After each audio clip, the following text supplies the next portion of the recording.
Hello, I'm Stuart Baskin, pastor of First Presbyterian Church of Tyler, Texas. We are still a few weeks away from Pentecost, but I want to read a portion of the Pentecost story to you from Acts. So when they had come together, they asked him, "Lord, is this the time when you will restore the kingdom to Israel?"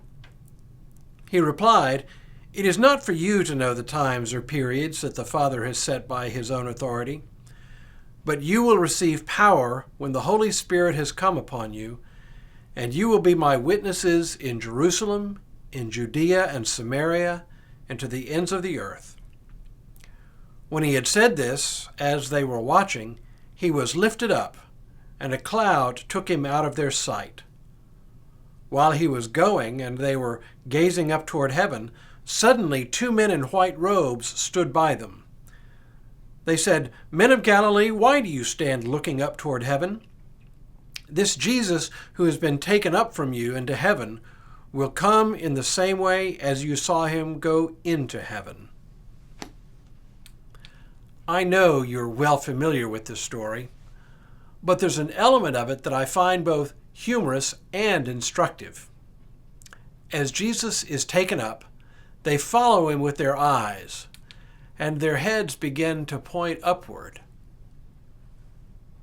Watch someone start to look up at something in the sky, an airplane, a bird, a helicopter, and you'll notice something about them as they look up. You'll notice that the more they look up, the more their mouths begin to open up as well. It's just a natural phenomenon, but in the context of this story, it provides a little humor.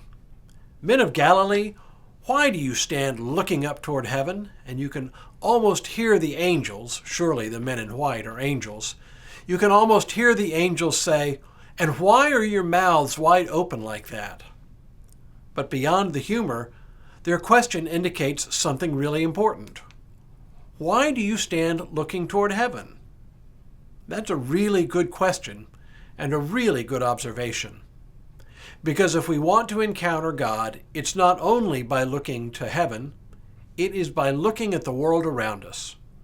Our work isn't in heaven, at least not yet, and at least not in the sense of heaven being elsewhere. Our work is here. And here is where we meet Jesus Christ in the midst of everyday life. This is what I've been talking about all week, beginning with the idea that we meet Christ in the ordinary breaking of bread together. Let me finish out the week with one final place we meet Jesus Christ. It is in our work.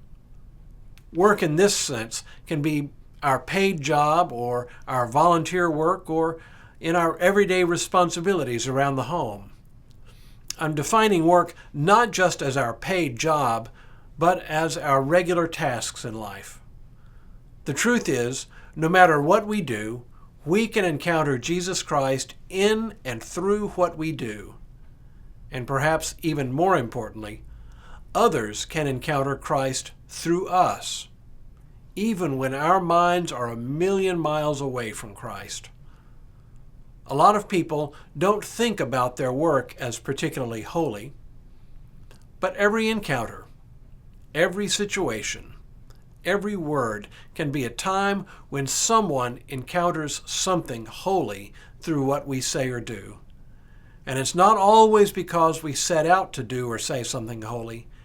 It's just that some little word we say, some action we take, some little kindness we do opens for someone else a little window into the holy. Look around. Open your eyes. And you will see glimpses of the holy in the most unexpected places around you.